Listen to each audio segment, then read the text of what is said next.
Hey, to those joining us for the first time, a very, very warm welcome from all of us at Guiding Light. And to those returning, it's a delight having you back again. This is Guiding Light's 5th anniversary series, Presence, Practice, Prosperity, a celebration of impact, growth, and shaping the future of coaching. We're now midway through the series, and who better to help us cross to the other side than Rachel with her masterclass on brick by brick, building a coaching practice that lasts. And this is part of our prosperity segment. If there's one truth about building a coaching practice, it is this: it is never instant and it is never easy. It takes courage to step into uncertainty and to hold your ground when results don't show up quickly. It takes conviction to keep faith in your ability, in the value of coaching, and in the long game. And above all, it takes attitude, the mindset to experiment, to fail, to learn, and to keep building brick by brick. Many coaches will tell us that practice building is one of the hardest parts of their journey. The coaching itself feels natural, but creating a business around it, attracting clients, building systems, sustaining energy is often the real struggle. Even the idea of it can feel daunting. Besides, building a practice is not just about surviving the struggle.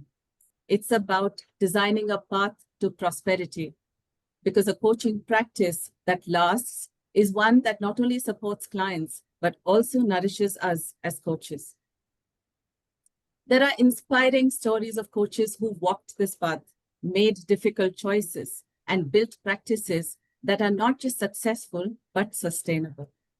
One such story is that of our speaker today, Rachel Gojer. Leaving a high-flying corporate career isn't always easy. It takes courage to walk away from everything you've achieved, your title, your status, and your certainty, and start again from scratch. And that's exactly what Rachel did in 2014. She left the corporate world to build a life and a business on her own terms. 11 years later, Rachel runs a thriving practice without burning out or chasing clients. The dream, isn't it? Her business prioritizes freedom, simplicity, and relationships without pitching or hustling. Rachel is a high achievers coach, no points for guessing that, working with individuals and teams to help them stay focused, manage overwhelm, and move ahead with confidence and power. She's an ICF MCC, ACTC, EMCC SP, ICTA certified coach, and an NLP master practitioner. With over 27 years of professional experience and 14 years of coaching, she brings both wisdom and practicality to this masterclass. Please join me in welcoming Rachel as she takes us through her journey of building a coaching practice that lasts brick by brick.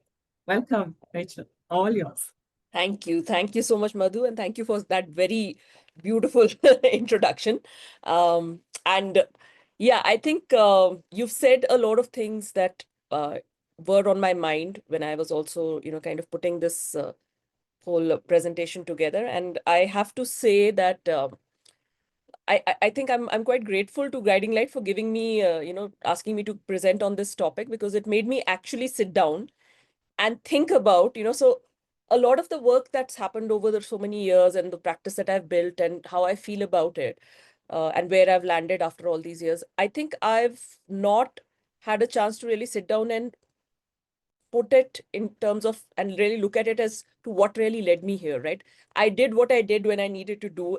But now when I'm sitting back and I'm looking at it in hindsight as I was preparing this presentation, a lot of it gave me it actually looked like it came together in a way that told me that, yes, I did have certain principles that I stuck to, certain beliefs that really mattered. And I think that created the business that I have today and the practice that I have today, and the prosperity and the peace that I have today in the work that I do, right? So I'm very honored to be sharing this. And I'm really looking forward to, kind of sharing what I'm sharing today. Couple of disclaimers that I want to put out here, that, what I am sharing has been my journey. This is my truth. This is what has worked for me. And a large part of why it's worked for me also comes from the fact, comes down to who I am, right? So I don't claim to say that this is the best way to do it or the only way to do it. What I'm sharing here today with you is what's worked for me. If anything in this feels useful, please feel free to take it and use it. If it feels like it doesn't align with you, feel free to ignore it as well, right? So no pressure there to kind of really follow what I did. Right? Now, I do want to, so I'm going to start, I'm just going to share my screen, and I'm going to start by talking a little bit about my journey, right? So what really got me to coaching, and uh, what it's been like the entire journey, right? So what really got me started. Now, some of you do know, who know me, kind of know this as well, but I will anyway kind of, just to make sure everybody kind of gets this. So I come from a career of technology. So I started out as an engineer. I worked in technology for close to 14 years. And out of those 14 years, for 10 years, the last 10 years, I worked with the same company, right? Now, how I got into coaching was also in that company. So I was working with HP, Hewlett Packard, and HP used to have an internal, in the Europe part of the business, have something called the HP coaching network. And this I'm talking around 2010, 11, where, the concept of coaching was very new I don't even know if it really existed too much in India back then, right? So I got introduced to the concept through the HP coaching network, and I was like, okay, this looks interesting. Back then, I was a people manager. I was heading a business in HP, and this just looked like something that might be useful in terms of, managing performance for my employees. But the more I engaged with the content and the group, it started feeling very interesting. And I said, okay, let me go out and see if I can get some training, right? And there was no intention at all to make this a career. It was more out of interest that I was approaching it. So I went out and I started looking for, where can I get trained? And then I figured out that there was nobody in India who was training, right? So the story starts at a point that there were no training institutes in India providing coach education, right? So, however, we did have a chapter in Hyderabad. We didn't even have a Bangalore chapter for ICF. And I connected with the president then, and he told me that there's only one institute that trains in India. There's an institute based out of Australia. Once a year, they come to India and they train you. And now the thing with me has been, I've always been a learner, even in my corporate career, and I would always spend a certain percentage of my income, which I continue to do today, on my self-development. And I said, okay, this year's bonus I will spend on this. And I think the universe was also aligning. So that year, that institute was doing the training here in Bangalore. So I went, I did my first level. So it was the training for ACC level. So I went and I did that. And it was life-changing for me, because it was suddenly like this whole new world had opened up for me. I was very fascinated with everything that I had learned, and I wanted to put it into practice and all of that. Having said that, it was still not any intention in quitting and making that a full-time career. And I said, okay, no problem. This will be my post-retirement career. Now, what also continued to kind of reinforce this thought was that I went for one of the ICF meetings. And at that time, I was in my very early 30s, and I walk into the room, and everybody in the room was at least 55 plus, right? And it was almost like I felt like a kid walking into the room, and everybody was like, why are you looking at something like coaching as a career, right? I mean, it's generally something you need to be much older. You need to be much more experienced. You're too young. You've not seen the world. You've not seen life. So that was the messaging that I got all around me, right? And I was like, oh, okay. So I said, okay, fine. And I convinced myself that I'll do this after retirement. But the more I engaged with coaching, it just felt right. It felt like my path in life. And I did kind of think about it. Do I want to, quit my job? And of course, quitting a job when you have a very good corporate job where you get a fat salary every first of the month, like clockwork, and you have so much tied up to, in India, a lot of if you say I'm a manager in HP, everybody thinks you're a big deal, right? They may not know what you do, but because you have the HP tag, people think you're a big deal, right? So So leaving all of that was hard. I remember going and having a chat with my mom, and my mom was like, no, no, no, nobody in our family has ever run any business and all of that, and you won't know how to do it. And why do you even want to kind of get into something like that? So all of this was happening, but at the same time, there was a very deep inner conviction that I had that this is the path for me. And I remember going in for, and I continue to, and this is like, so I'm talking 2011, 12 is when I did my ACC training, and I got my ACC in 2012. And around that time, 2012 is when I also became a mother, right? So the first 2 years of, I also was kind of, do I want to quit? Do I want to, and there was this thing, no, I have a, small child. I don't know if I want to kind of engage with something completely new and all of that. And 2014, I went for my PCC training. And that was also when I was doing my NLP training. And somewhere in the middle of that training, I had this light bulb moment that I said, this is the time. I want to do it now. I don't want to wait till I become 60. I want to start setting up a coaching practice now, right? And everybody around me told me that's a bad idea. And everybody told me it's not the right thing to do. And everybody told me I'm stupid to leave such a well-paying career.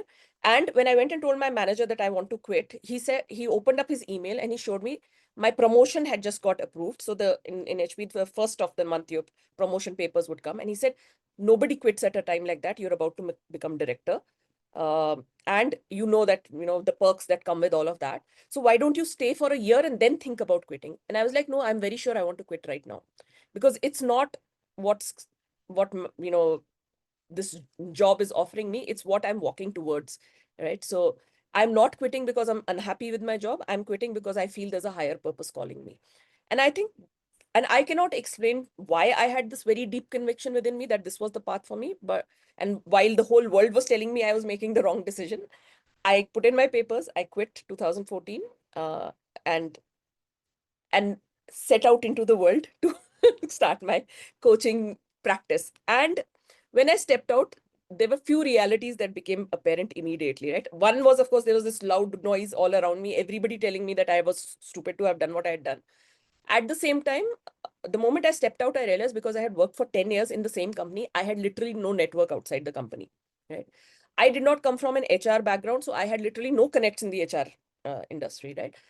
And at that point, I had this thought of, maybe I made a mistake, but I would rather try and fail than not have tried at all. So it was also that little bit of, karke dekhte hain. Let's try, do it, and see where this goes. Right? And from there, fast forward to 11 years now, 2025, I have a practice that I think is, I wouldn't have wanted anything different from what I have today. I think I am successful to the level that I want to be. I think I have a practice that serves me exactly the way that I want to, and it's exactly the way that I want the work that I want to do, right? So what I'm now going to share with you is what helped me get to where I am today. And again, going back to what I said, this is what's worked for me. This may or may not work for you, but I hope that you find some of this useful. Okay, so in my opinion, as I'm looking back, I think there are some pieces that were very clear for me right up front. Some of the pieces became clearer in the first couple of years, and I think they've served me and they continue to serve me as I continue to do this work. So in my opinion, a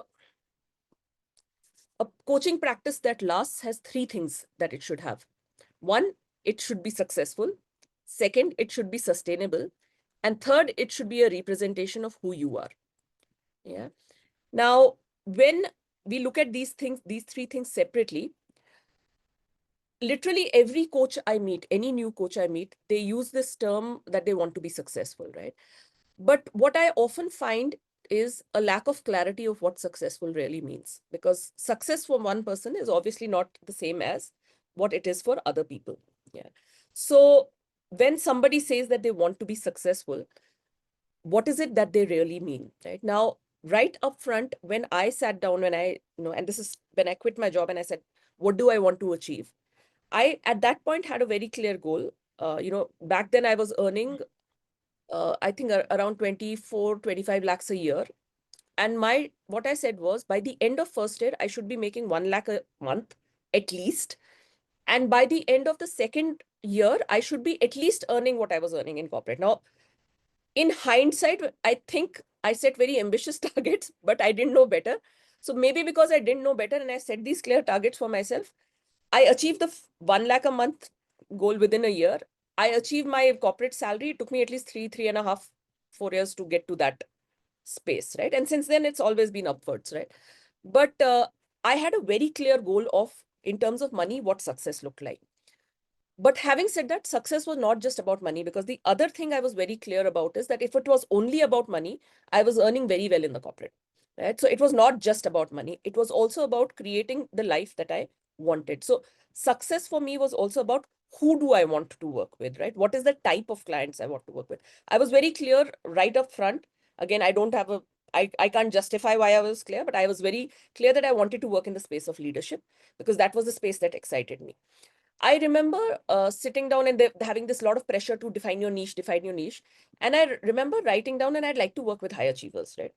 But having said that, while I wrote it down, and I still have that diary where I wrote it down, that's not the kind of people that I worked with. In the beginning, I pretty much worked with everybody and everybody who came along, right? Just to kind of see that where is it that I do my best work. And at some point, I realized that I enjoy working with very driven people.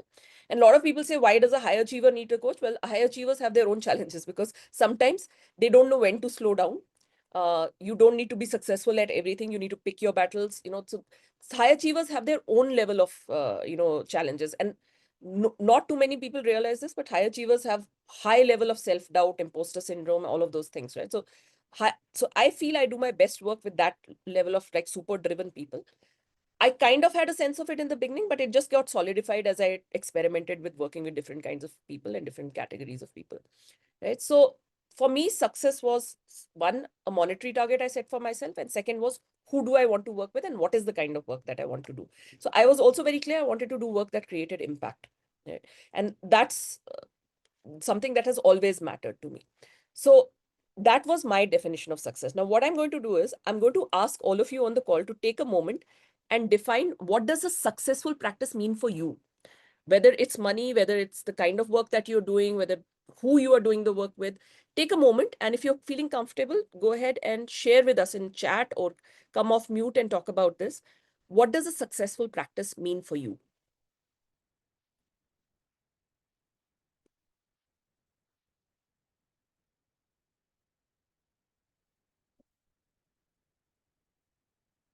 And just to continue what I said about, the setting the money target, I always have a very clear money target for the next 2 years. Where do I want to get?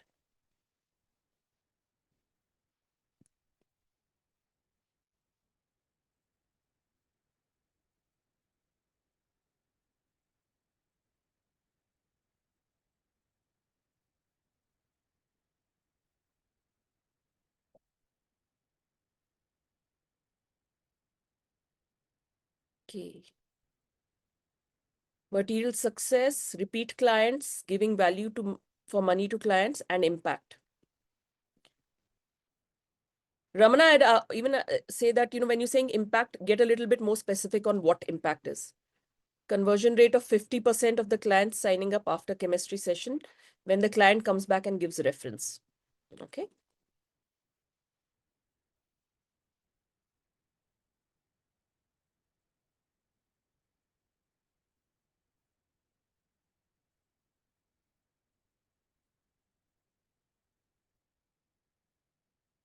Creating a meaningful impact on women postpartum. Shweta, I'd say define what meaningful impact is, right? And monetary target, also put a number. You may or may not want to share the number here, but make sure you have a number in mind. And this is, in all honesty, most of the work, the practice that I've built is based on principles that we talk about with our clients, right? So clarity. What does success mean? Let's get specific on what success is here, right? Yeah. So Ravi says 20-hour work week, right? So that's a very clear target, right? So be very, very, the more specific you get, it just comes down to when you define a specific target, the universe aligns and gives it to you in some way. 7 clients per week. Yeah. Okay. So I'm going to just move on. So I want you guys to spend time, even after this class, get as specific as you can, right? The more specific you are, the easier it is for your mind to come up with strategies around this. Rachel, Ankur had a question. He raised his hand. Okay. Ankur, do you wish to ask now? It is not a question. I think Rachel said you can even come on. I am Ah, busy in typing, so I just thought I'll just speak it out, but that's okay. I'll wait on it. No worries. okay. Okay, so we'll move on to the next thing. Now, success is one part, but the other bigger part of a business that lasts is that it has to be sustainable, right?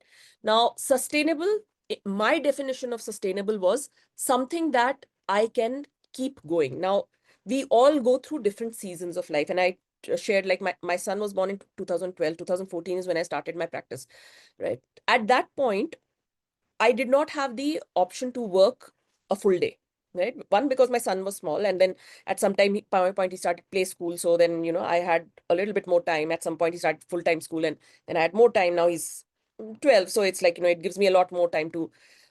So I wanted to be very clear that I have time for different parts of my life. For me, again, it went back to it's not just about money. It's also about having a life that aligns with having work that aligns with the whole of my life. And as a person, I also have a lot of interests, right? So I love reading, I love painting, I love gardening. I have, I have a whole bunch of things that I like to dabble in, a lot of creative pursuits I like to dabble in. And I did not want to, and when I was in the corporate, one of the things that was there that I used to work a lot, I used to earn a lot of money, but I generally didn't have much time to do anything else. And I did not want to go back to that kind of life. So I wanted to have a life where I have time for all parts that are important in my life, right? So whether it's just me, my own well-being, whether it is, time for exercise, whether it's time to be in nature, whether it's time for friends. So I wanted to have a very wholesome life, right? And I also really recognize this about myself. And again, this is about knowing myself. So I do have a tendency to become a workaholic, but when I tend to lean into that side of myself, I also know that it takes away a lot of my joy and my creativity and my energy. So for me to have that balance of all the different parts of my life that are important to me, that's sustainable. Now, very early on, when I was very clear I want to work in the leadership space, and so I remember everybody telling me, oh, if you want to work with people who are in the leadership space and all that, then you'll have to work on Saturday, Sunday, because everybody else works Monday to Friday. So they can't do sessions on Saturday, Sunday. And I remember trying it for a couple of months, and I hated working on Saturday, Sunday. So I decided, no, this is my practice. I'm not going to work on Saturday, Sunday. I've not worked on Saturday, Sunday in the last 10 years. I don't intend to. Right. If a client says that they can only work with me on Saturday, Sunday, then I just tell them, sorry, then can't make it work. Right. If you need to work with me, you need to work on the time that I'm available. I only do sessions between 10 to 6 in the day. I do not do more than 2 sessions in a day. Anything more than two, rarely I may do a third, but nothing more than that, because I know if I do more, then see, I like to enjoy the work that I'm doing. And I feel I bring my best self as a coach when I do lesser sessions. So that's sustainable for me, right?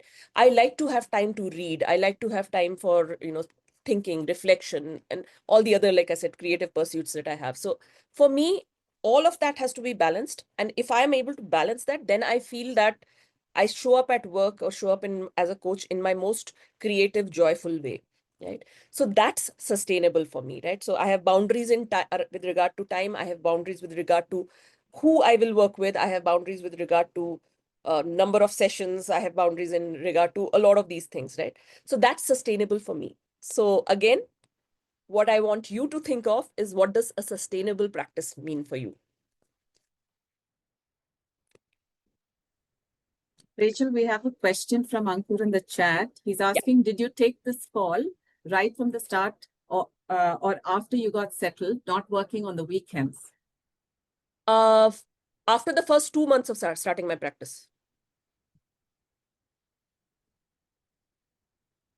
So, and why I took this call was also, I remember setting up a session on a weekend, and there was something happening at home that day.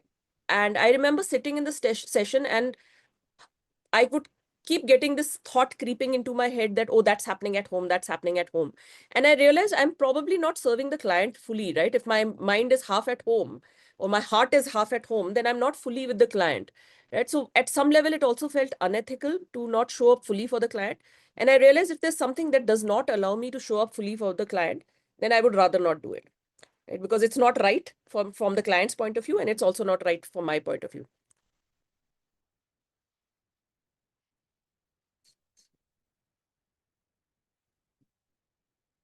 Rachel, we have Anu sharing work with successful IT professionals who deal with underlying anxieties, 15 days in a month and earn 2 lakhs per month.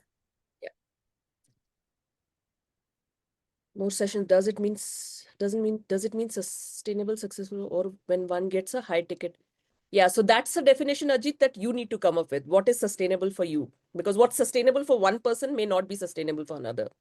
See, I know I have coach friends who do about 7 to 8 sessions in a day, and it works perfectly fine for them. It doesn't work for me, right? So what's right for me may not be right for you. So you need to decide what sustainable means for you.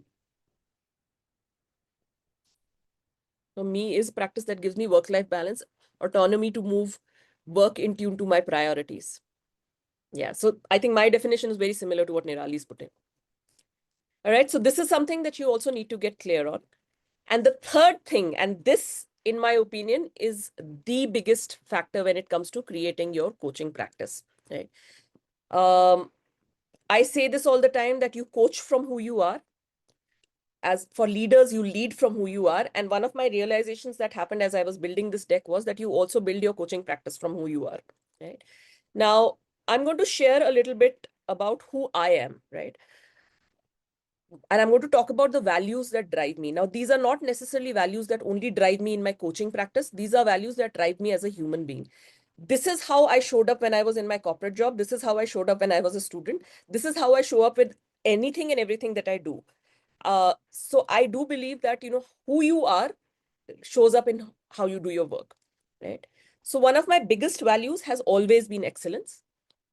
And how it shows up in the work that I do is that I do the best at, I always want to be the best at what I do. I invest a lot in my self-development. I will and I will continue to be a lifelong learner.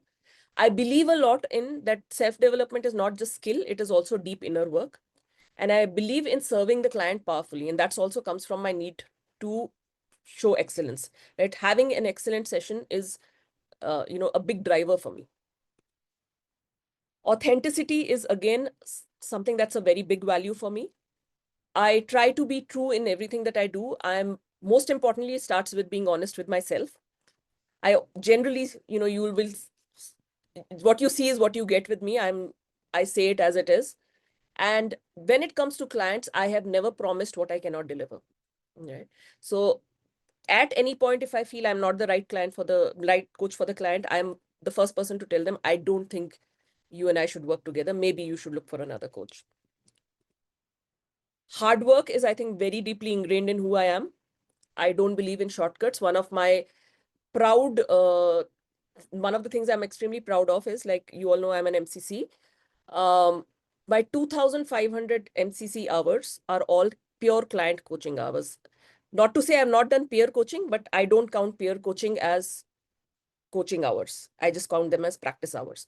So, which is why I have probably taken longer to do my MCC than a lot of people who started the journey with me. But I do believe that is what has made me a much more powerful coach because I feel, peer coaching is a great thing. It's a great way to practice, but it's also like, riding your bicycle with training wheels in your own compound. It's very different from riding a bicycle on the main road with high traffic without the training wheels. So I actually enjoy the hard work, and I have loved the journey of building the practice. So the other piece of it is, when you've invested in building your practice, then you can't say I love one piece of it and I don't love the other. You have to learn to love the whole thing, right? Professionalism is, again, a very high value for me. Most people who interact with me would define me as somebody who's reliable, dependable, and ethical. And that's who I aim to be in everything that I do. I am extremely organized. And I believe in putting structures, processes, and systems, right? So this is who I am at my core. This is how you would experience me if you were to meet me in any sphere of my life, right? So it's not just in my coaching practice. And this is why I say that you build your practice from who you are. So the question that I have for you is, what values drive your practice, and how do they show up in your work? And do they show up in your work? I think that's extremely important, because who you are matters, right? Who does the client meet when they meet you? It is not the first time they meet you, they're not meeting your coaching skills. They're meeting you. And who you are and what your values are shows up in the way that you show up. So take a moment, think about what values you hold as important, and is your work representative of those values? Rachel, meanwhile, we have a question from Navneeta. How to draw the line between imposter syndrome and not promising what I can't deliver to clients? Yeah. So, Navneeta, that's where the deep inner work comes in. So like I said, and this is something I'm so glad you've asked this question, because I see a lot of coaches around me invest a lot in skill development. But if you take this philosophy of mine that you coach from who you are and you build your practice from who you are, this is a question that you should take into a coaching session, right? And this is the piece that this is the deep inner work that you should be doing. Figuring out, is what I'm doing, is it coming from my imposter syndrome, or is it that I'm promising what I can't deliver, right? So this is not a question I can answer for you. This is something that would come with deep inner work.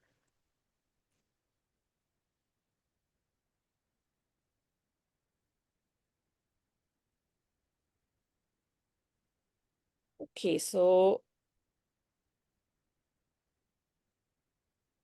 I'm going, okay, what makes you comfortable with learning the exciting?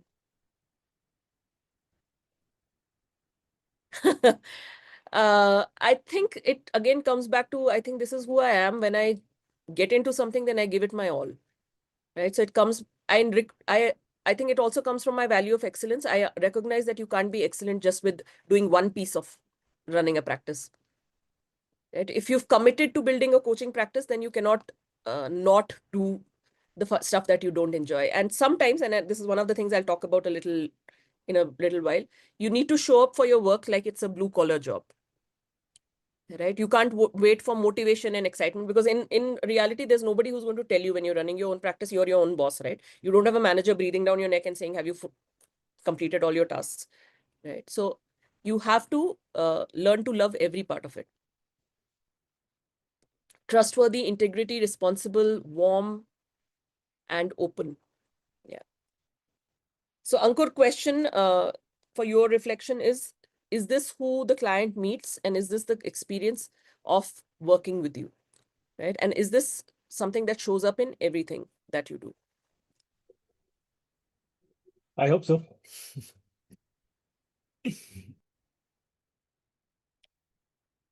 Okay, so now I'm going to talk about 10 beliefs and habits that work for me, right?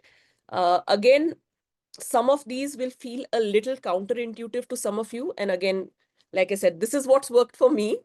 No pressure for you to take it. If you find it useful, feel free to take it, right? So there are some things that I have, and it again, so the first one is that I'm an excellent coach and I know my worth. May sound very braggy, but I'm going to tell you a story that I had read very long back, right? So there is, I'm sure some of you, hopefully all of you are aware of the rapper Kanye West. Yeah. So I can't, all right, give me 1 minute. How do I share my, okay, sorry, because I can't really see the participants. So I'm trying to see if there's some way I can, okay, this is better. I can see some people now. Okay, so I'm assuming some of you have heard of the rapper Kanye West, right? So there was a story I had read about him in one of the somewhere, right? And so the story goes that there's this interviewer who's interviewing Kanye West, and he says that there are so many of these youngsters that follow you, and they're your fans, and you're like a role model for them. So who are you a fan of, right? Who's a role model for you? And Kanye West said something to the effect that if you go into my room, you will see only one person's poster, and that is my own, right?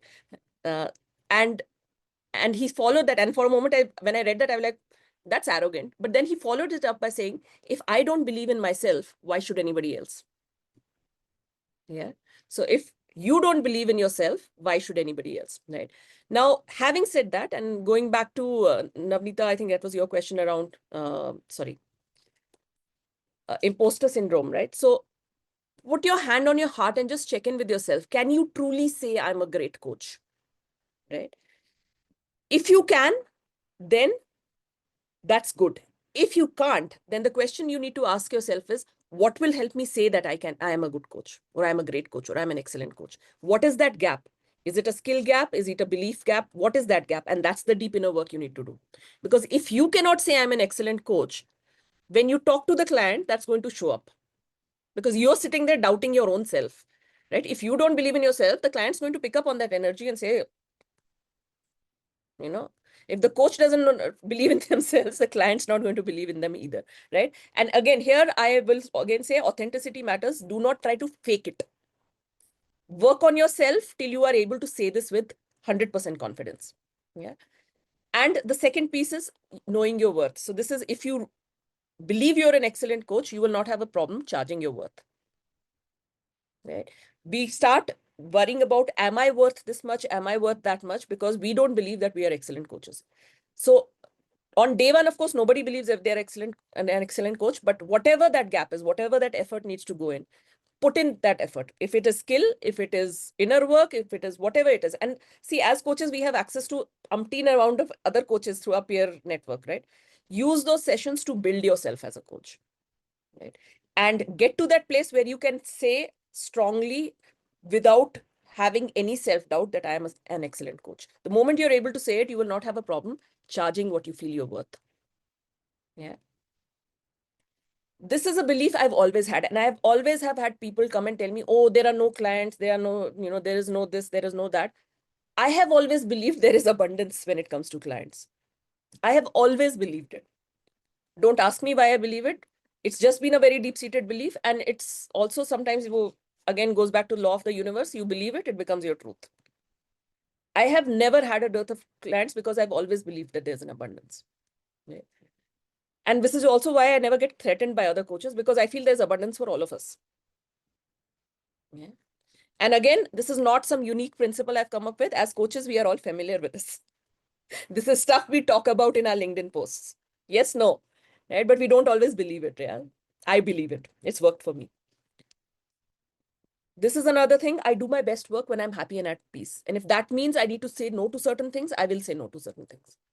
Right? Protecting my peace and my happiness is utmost. When I am well taken care of, when I'm emotionally in a good place, when I'm mentally in a good place, I will serve my client that much more powerfully. If I'm not in a good place, I cannot serve my client. So I take a lot of effort. I feel self-care for coaches is a business requirement. Yeah. So do not compromise on it, which means invest in a mentor, invest in a supervisor, and do lots of coaching for yourself. The more sorted you are, the better you serve your client. Yeah. And this is one of my principles that I talk about all the time, right? Do high quality work that pays more, right? And this you can only do if you are able to say, I am an excellent coach and I can charge this much, right? So it also comes down to, if I were to do 3 sessions that pay me 10,000 rupees, I would rather do one that pays me 30. Right? Which means I may have to say no to when somebody comes and says, I can only pay you 10,000. And that's okay. Right? Not everybody is meant to be my client. Yeah. Yeah, this is how I sell, right? So a lot of people, there were a lot of questions in the initial thing of, how do you build your practice? So I don't sell at all. I don't have a practice. I don't believe in selling, right? And there's a little bit of story that I'll share about, so I told you that when I stepped out, I had no network. I literally knew nobody, right? But then I started reaching out to some friends and connections, and I started saying, and I realized, so I got a few interviews or meetings that with a few HR senior leaders go have to talk. And I would be going in there fully stressed out that I have to convince them to hire me as a coach. And that used to be so stressful because, one, I don't like to sell. It felt very, I don't know, uncomfortable in my being. And I was like, this is not who I am. And, I don't like to sound desperate. I don't like to sound needy and all of that, right? And I also had this, of course, the record that used to also play in my head was, I am young, because everybody told me I was too young to be a coach. And why would somebody hire me versus a person who's retired as an HR head and has a PhD in HR?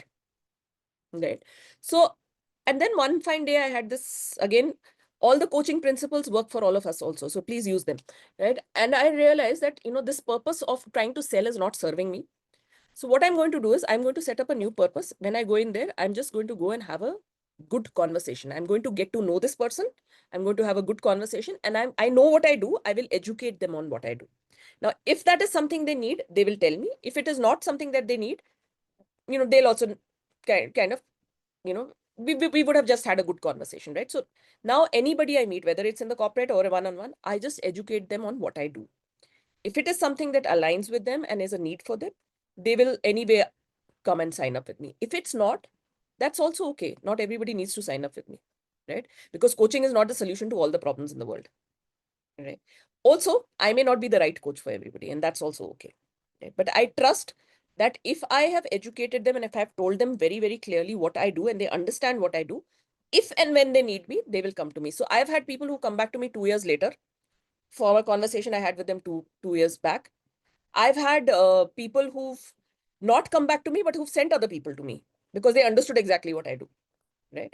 So I don't sell, I only educate people. And I also have a rule, once I've had that conversation, what we call a chemistry or initial conversation, I never follow up because I do not like it when I go and explore something and then people start following up with me. That it feels very needy and salesy, not something that aligns with me. I feel my job is in that initial conversation to educate the person. They understand what I do. If they feel it's right for them, whether, one, it has to be what they need. It has to feel right for them. They should be able to afford me. When all of those things, all of those stars align, they will come to me. If those stars don't align, then it's not meant to be. And I'm okay with that because I believe that there's enough abundance of clients out there for me. Yeah. This is especially when I work with corporates, individuals. So of course I don't this thing, but I've heard a lot of coaches tell me that, oh no, corporate mein to negotiate karna hi padta hai, right? So I mark up my price by 20% and then I drop it down by 20% and all of that. I don't like to do that because going back to my principle of authenticity, I will tell you straight up, this is how much I charge. You like it, you take it. You don't like it, no problem. But I'm not going to drop my pricing, right? Again, not everybody is meant to be my client. You can't afford me, that's fine. Right? It doesn't make you a bad person, but it doesn't make me a bad person for charging what I charge. Yeah.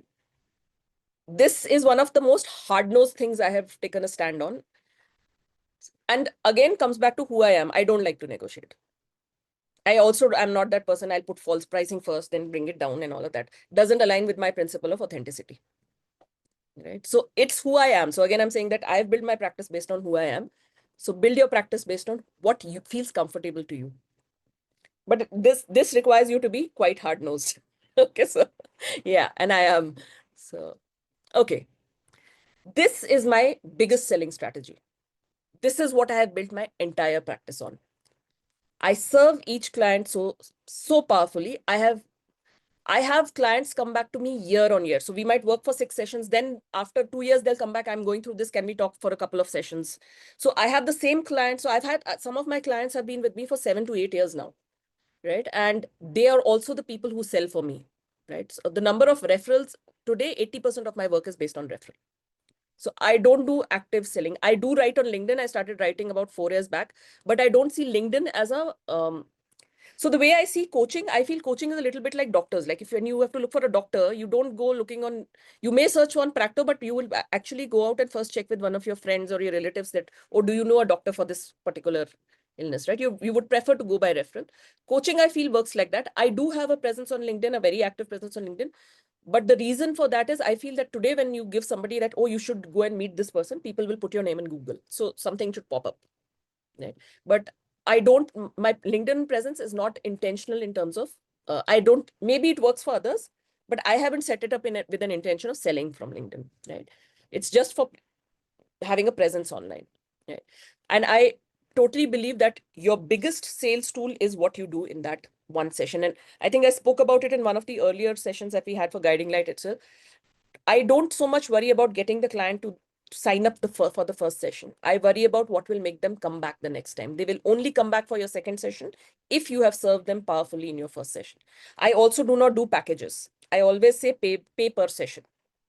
So the door is always open. So the client doesn't feel trapped in, oh, now they've paid me for 6 sessions, they're stuck with me. You come to me till you find it useful. You don't find it useful, that's also perfectly fine. Keeps me also very honest with making sure my quality is really good. And this is going back to that question that was there, that you cannot forget that your successful practice is also a business. So sometimes you have to treat it like a blue-collar job. So if you have to do your invoicing, right? If you have to kind of, work with your accountant, right? If you have to make sure that you have some of your contracts and all of that. So that's not coaching work. Writing your contracts, sending your proposals, all of that.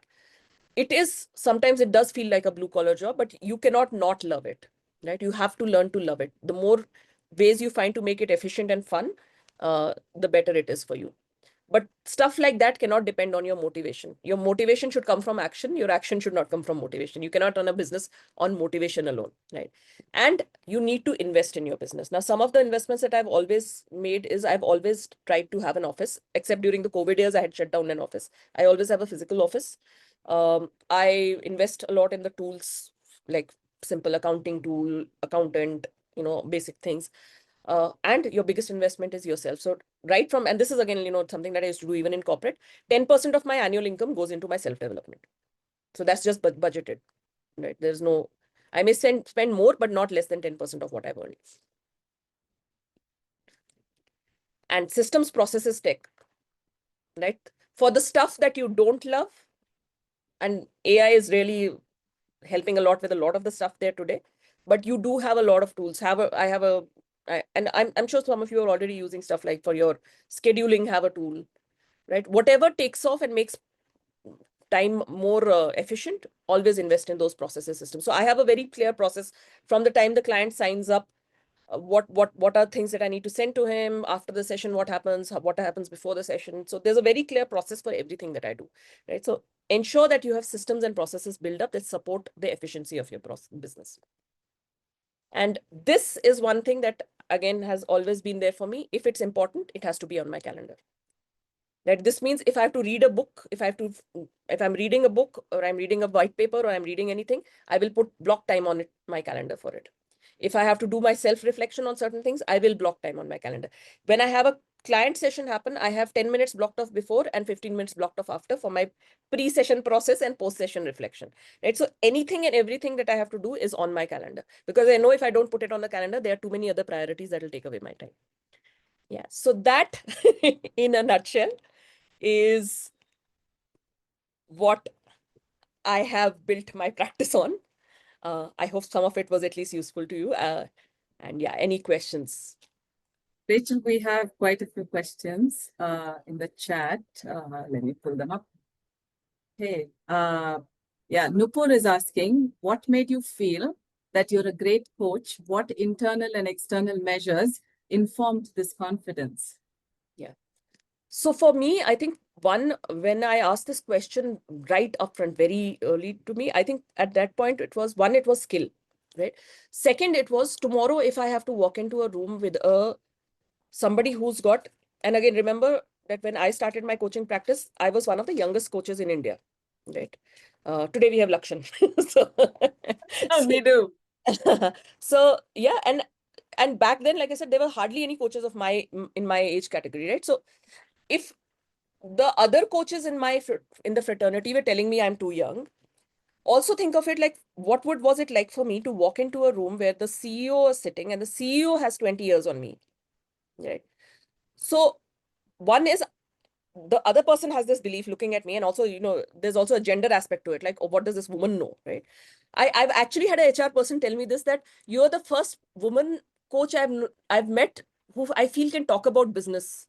And I'm like, oh, how many women have you met? Right?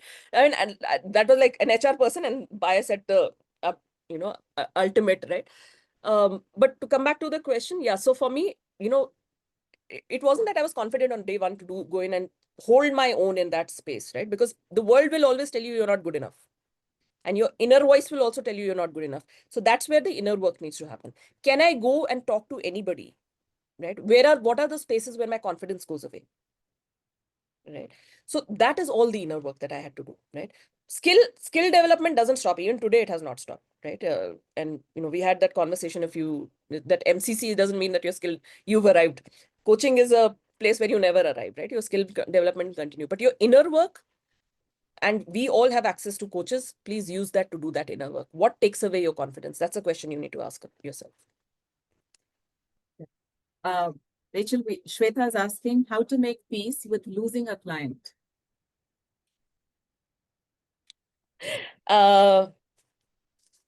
what would take away the peace? Like, what would make you not feel the peace? Right? So for me, it's like just that belief that not everybody is meant to be my client. So when I have the first, whatever discovery call, chemistry call, whatever we might call it, when I have that initial meeting with the client, I am not even intending. So I'm not tied to the outcome. Very much coach behavior. When you're coaching, you're not tied to the outcome, right? So when I'm in that conversation, I have only one intention: to educate them on what they do, what I do, understand what their need is. Also, sometimes when I have that conversation, I figure out that their need is actually not coaching. They probably need a therapist, or they need maybe a consultant or whatever, right? So I'm also trying to gauge, am I the right person to serve this person? The second thing I'm trying to gauge is, do I want to work with this person? Because not every person is the person I want to work with also, right? And the third thing I also want to, make sure is that the person understands what I do as a coach, right? Now, that's the only thing I want to do in this conversation. If coaching is not right for them, then my job is to tell them it's not right for you. If it is right for them, I want to educate them that this is what it can do, this is what it can do, this is how much it will cost you, right? And that's it. My intention is only the education. They say yes or no is not my control level. And I don't, my job is just education, not controlling the outcome. I am not tied to the outcome, like I'm not tied to outcomes in coaching sessions. So there's another question. What does serving client powerfully mean? Can you please elaborate? So serving the client powerfully means being completely there with the client, being completely present for the client, not being tied to the outcomes, everything that your coaching skills tell you, right? Which again is both inner work and work on your competencies. Yeah. And I think one thing I may also add to it, the experience the client should have in the room, whether it's how you hear them or how you listen to them, the presence that they experience when you are there, if it is something they don't get to experience anywhere else, that depth of being really seen, that itself is a very powerful experience for most clients.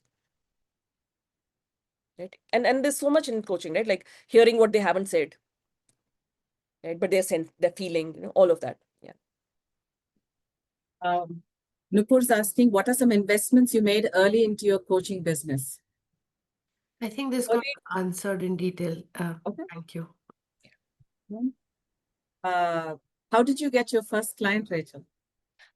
Interestingly, so I think in my case, I have also attracted clients purely based on, again, it goes back to who I am. So I'll tell you how I got my first client. My first client also came by referral, by the way. So I had done my NLP training, and there was one person who was in my NLP training. She was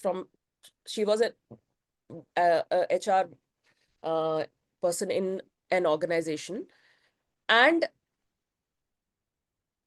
she was just it's not even like we became friends or whatever in the training. I was just being myself. We were not friends. We had a big batch. We were some 18, 19 people in the batch.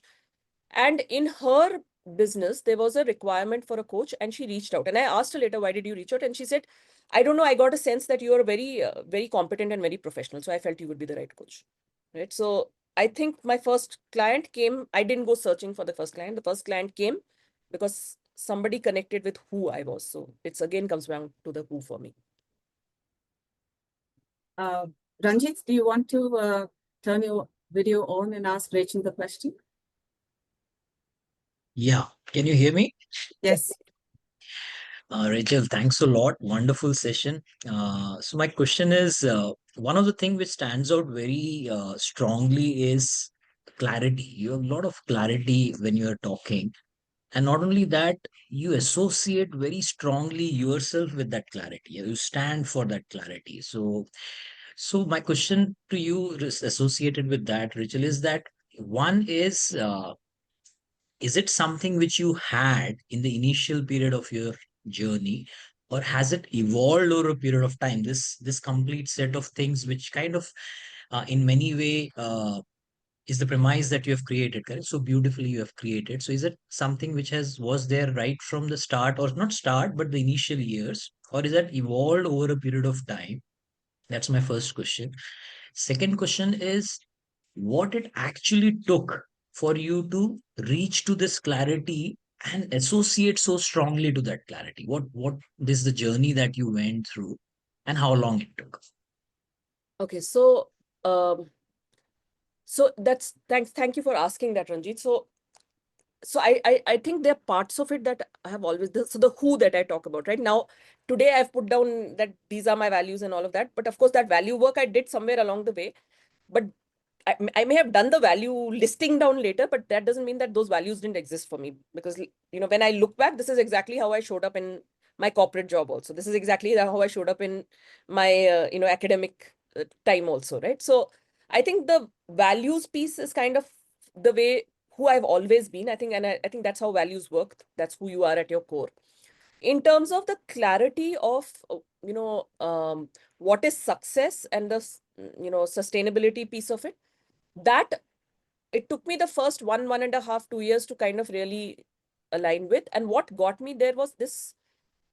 I think one thing I was very clear on: money is important to me, but only money is not important. Because going back to, if money was the only thing that was important, I was doing really well in my corporate career, right? So it was, I want to earn money, but not just money. It has to be money on my terms, right? I think that clarity was there from the time that I quit my job. The other piece also, I think what has really been powerful for me is I was very clear in my being that this is the path for me. And I can't explain why I was clear, right? That's the reason that just before getting a promotion, with the world telling me I was making the wrong decision, I was very fearless in quitting my job. So I had no apprehensions. I had no fear. I had, and I remember my mom saying that nobody in our, entire, family has ever run a business like this. Everybody's into job. You are into such a stable job. So there was all of that. My mom had a lot of doubt on this whole thing. And I remember, like when I was quitting, a lot of my colleagues also saying that, some were saying, oh, you're very brave. Some said, oh, it's okay, you're a woman, you can quit. So, because you have a husband who's managing the finances, which I think was very disrespectful in all ways. And at the same time, so there was all these different voices around me, but I had this very deep inner conviction that what I'm doing is what I'm meant to do. And I think that has given me a lot of power and a lot of fearlessness. I don't So know what if, I'm and I no don't no I have think logic to this, right? no what I'm hearing, and you might let me know whether I'm hearing it correct. What I'm hearing is like you were so connected in your being with that kind of these clarity evolved through that being. You started, correct? That's what I'm hearing when you're saying this. You knew this is right for me and this is what I want to follow because you're so connected in your being with what you're practicing. Yeah. Wonderful. Thank you. Thanks a lot, Raj. Yeah. And Ranjit, just to add to that, it again, and in the process of building this session today, I think one of the things that kind of solidified for me is that we say in a coach, what is that Marsha Reynolds book, that coach the person, not the problem. So it's all about the who, but in building a coaching practice also, it's all about the who. It's who you are is what you're bringing into your practice. And And you have so everything, well put it in that whole thing, no? Because coaching practice is also what you represent from yourself, right? yeah. You mentioned it as well. Yeah. Thank you. Thank you so much, Raj. So we're at the top of the hour, but Rachel, if you can stay for a couple of minutes because there are questions. JC raised her hand as well. Those of you who have to drop off, thank you very much for joining in. And those of you who still have questions, and with Rachel's permission, Rachel? Yeah, no, not a problem. Not a problem. Okay. Yeah.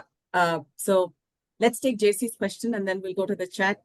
Ravi, I saw you raise your hand as well. Yes, we'll come to you. JC, go ahead.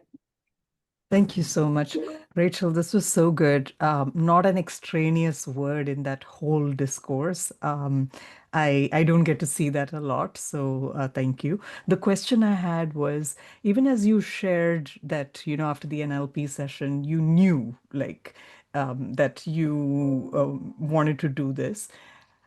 I'm trying to understand how you knew or what within you told you that this was the way to go. So again, Jesse, I don't really know if I have a very clear, logical answer to it. But when I got introduced to coaching in like 2010, 11, it was just an interest. At some point, the more I started doing it, it became like more of a passion, right? So it used to excite me to, coach people, right? But I very clearly remember, and some of you might know Johnny, right? He's also a coach. And so me and Johnny were doing a NLP process practice in the middle of the training, right? And in that moment, I got that clarity. I remember that. I don't remember what process we were doing, but I remember sitting there and I finished that process and I looked at Johnny and I said, so I'd taken leave for that training, right? When I go back after this training, I'm going to quit my job, right? And that's exactly what I did. I think the clarity, I think this is my path was kind of becoming more and more clear for me, right? It was just becoming clearer and clearer over the different things that I was doing. And then till one fine day, when it just landed on me, and I have no other better way to, or different way to put it. But when I look in hindsight, I can join a lot of dots and say that the life paths were always leading me to this. And at one point I had done this. So Simon Sinek used to have, I don't know if he still does those, but he used to have these, his team used to do these purpose workshops, right? And when I sat down and did that, one of the activities in that purpose workshop is going back to all the moments in your life when you felt that you were being completely yourself. And I could go back as far as my childhood to connect those dots, and I realized I was always meant to be a coach. So yeah, so that's all hindsight, but in that moment I had clarity, and I don't know why. Thank you. That's helpful. We have a question from Neha in the chat. I'm going to ask that, and then Ravi, I'll come to you. Neha asks, can you elaborate on the importance of having a niche in coaching, and how did you get to your niche of the high achievers coach? So I don't necessarily believe that you should have a niche, right? So I have a niche because, and where that has come from is so I also have this principle of, the work that I do, I should be excited. I should be like really having fun with the work that I do. And I feel I have the most fun when I'm working with high achievers, right? So that's the reason I've chosen to work with high achievers. I also enjoy working in the space of leadership, and hence I have chosen it, right? Having said that, there is no reason why you cannot not have a niche, right? I don't know if I got the English right there, but you don't necessarily need to have a niche, right? So I know a lot of good coaches who don't have a definite niche, and that works perfectly fine for them, right? I think for me, why I've defined a niche is that's the space I enjoy working in. It's not necessarily that, any other reason. And it doesn't mean that if I was not coaching coaching somebody who's not a high achiever, I would do a bad job. This is the space I enjoy. So hence I've chosen it. My personal opinion, you don't necessarily need to have a niche. I would also say if you're very early in your career as a coach, work with different types of people, and then you can decide if you want to pick a niche. I don't think, unless, you're somebody who's got super clarity, I don't think my opinion would be you shouldn't start on day one and say, this is my niche. I don't think anybody knows that unless they do. I mean, I'm not that person at least. Yeah. Ravi, go ahead. I don't have a question, Rachel. I just want to say thank you. I wanted to do it in person. Couple of things, even if you had not shown your values, I could have guessed it by the end of the session. Thank you. Okay. The second piece that I want to talk about is the thanks for sharing. This is one of the most practical and the best session I've ever had so far on coaching. Thank you so much. This is the best yet because you were so authentic and you told me what it is. I mean, what you did. There's a lot of takeaway for me. Some I don't know whether I can apply, but some I know now that I should try at least. So thank you very much. Wonderful session. Thank you so much, Ravi. And thanks Guiding Light for bringing her on board for this best session so far. Thank you. Yes, Ankur. Hi, Rachel, thanks a lot for this session and sharing all your thoughts. I'm very early in my coaching session, and I could see some things. Okay, I'm in the same line, so it felt good that I'm doing right.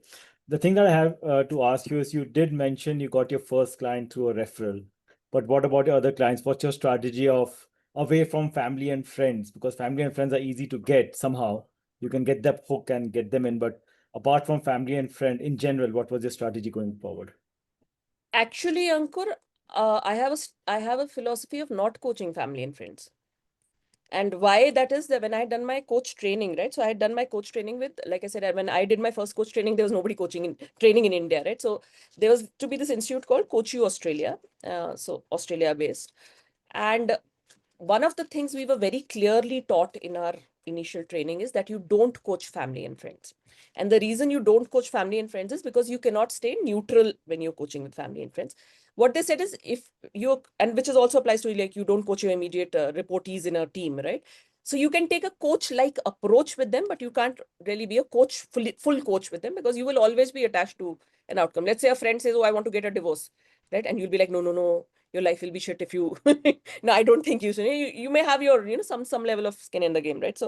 So I did not actually start coaching family and friends. What I did was I made sure that my family and friends knew what I did. One of the things I also don't believe we should coach family and friends is because when you kind of try and push your friends to get coached with you, it gets uncomfortable for them, right? And I think it would kind of get in the way of the relationship as well. So that's one piece. Now going back to your question that you asked is, should you, where did the next client, so that was the first client. Interestingly, the next client came from me from my past job. So I used to work in HP, right? HP में in HP Australia, right? And again, universe aligning, okay? I don't know if it's luck, universe aligning, my clarity, what it was, right? So again, I think an aspect of who as well, right? So there was an ex-HR head of HP Australia who had retired and he had started he was a coach aggregator kind of, like they were doing all kinds of things, trainings, this, that, basically people development. And they had landed a project for SAP. And in that project, it was for entire Asia. And they needed a coach. Out of those, they had a lot of, I think they have some 25, 30 people there to coach. 5 of those people were in India, in Bangalore. So, now, how did that person reach out to me? They reached out to their network, and because that person was ex-HP, they connected to somebody in HR HP. And because that person knew me, they said that we know this is an employee of ours.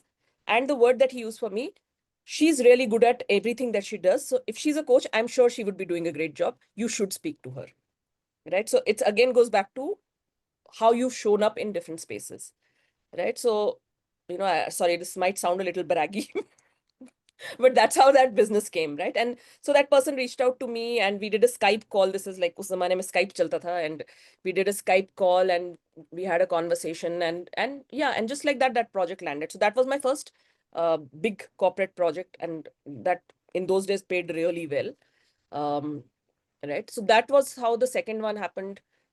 And then it just kept, one way or the other, kept trickling in. And this was the project that kind of, in between, I got a couple of, people who came in. I made a couple of mistakes of agreeing to working at a lower rate, which I never made that mistake again, because I realized if I agree to work at a rate that doesn't align with me, I don't feel good about, I feel like I'm not being respected. So I'd had 2-3 mistakes also happened in between. So when I say I don't negotiate on rate, that wasn't on day one. And then this happened, and then, yeah, it just kept coming in. Yeah.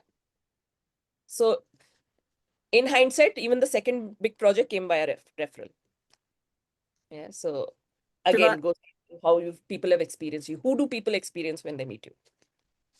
Shivani, go ahead. Yes, thank you. For some reason, I'm not able to raise virtual hand. I saw you. And I wondered, this happened in another session. So, 3 quick things. Sorry. Rachel, thank you so much. I mean, thank you is a small word here. I think 70-80% of everything that you were speaking, it felt like I am speaking. And it felt so good to hear. I thought I'm the only one, but a lot of things aligned to me. Quick question.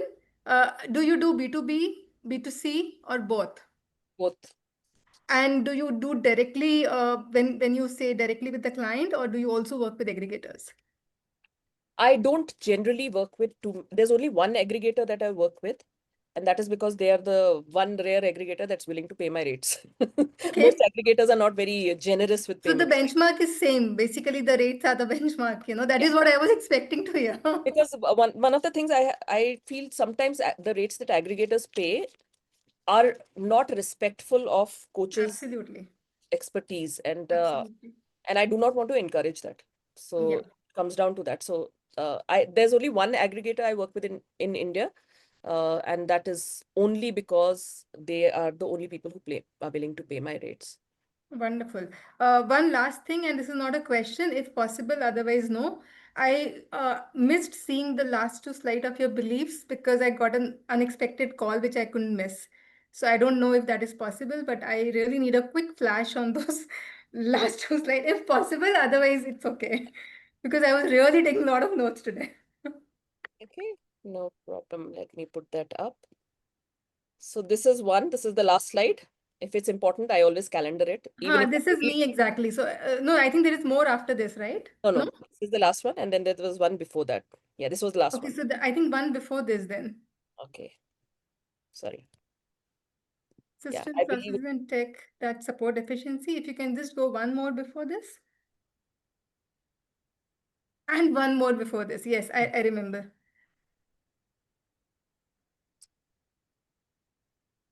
Got it. Yeah. Thank you. Thank you so much, Rachel. Thanks a bunch. No problem. Nupur, so we'll close in about 5 minutes. We'll take Nupur's and Navneeta's question, and then we'll wrap up. Go ahead, Nupur. Thank you. Thank you for a great session. I'd asked that question about measures that led to your confidence in saying that you're a great coach. If I could pick your brains a little bit about the skill part of it. I know you've invested in yourself, both the inner work and the skill of coaching, but as someone like me who's probably at the ACC level, and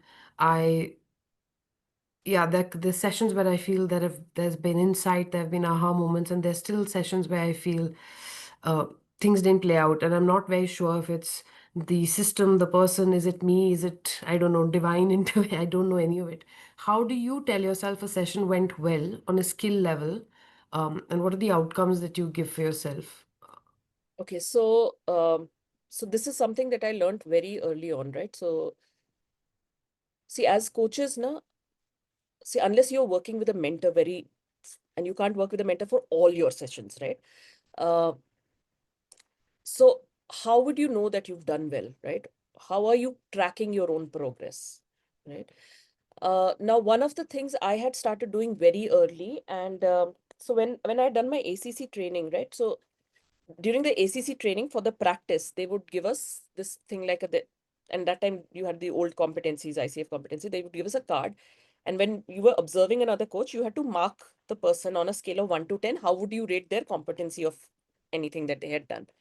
So I took that out of my training, and even today, right, I have a post-reflection process where I rate myself on how I did on that competency, right?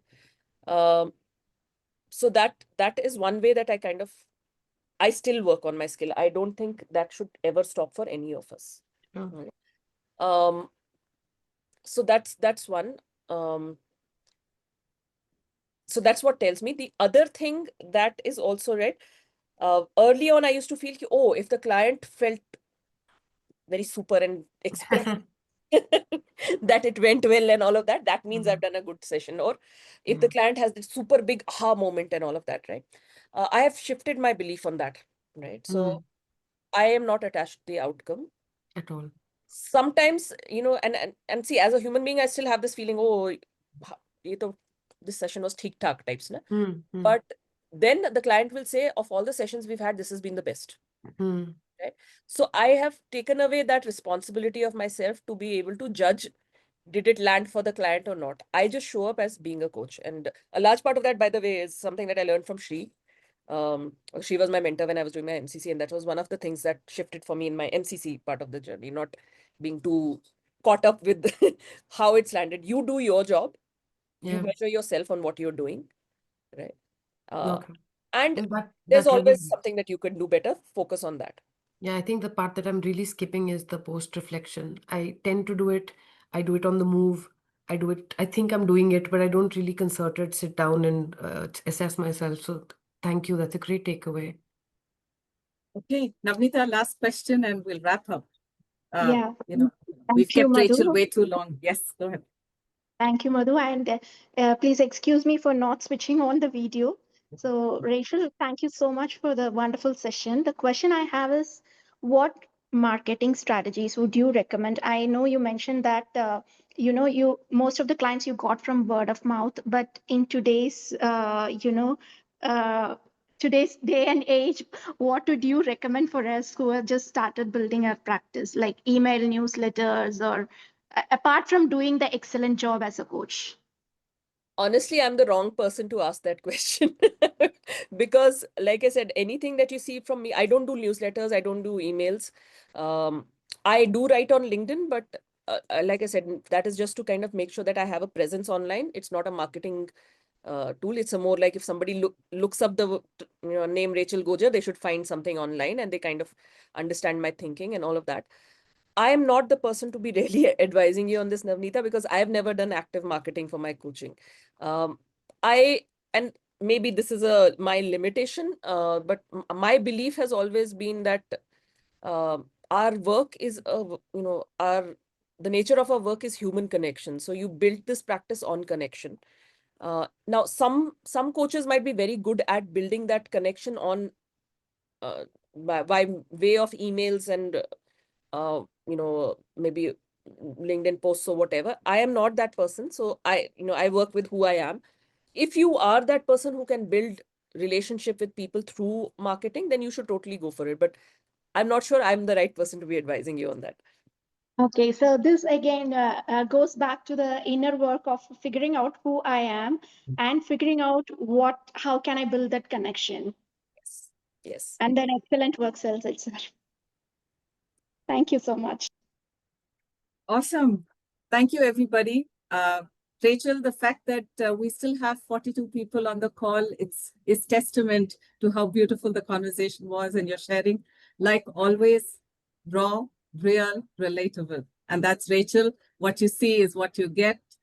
She's one of the most beautiful people I know. And I had the good fortune of being trained under her for my team coaching essentials program. She's a fascinating trainer. She jumped into that part of her emergence by saying that I don't know, but I will see what happens. And she built a beautiful curriculum for us. And yeah, all of us benefited from that. And she'll tell you her own story. And that's the story. That's it. Thank you so much, Rachel. And thank you, everybody, for all the love that you've shared with Rachel on the chat. We'll share it with her. Thank you so much. Good night from Guiding Light. We'll see you tomorrow for another prosperity series. It's on the business playbook of coaching. And Neha was on this call. She'll be there tomorrow as our panelist. And we're looking forward to what those veterans have to share tomorrow in continuation to this veteran. Thank you so much. Thank you very much, everybody. Good night. Good night. Thank you. Thank you.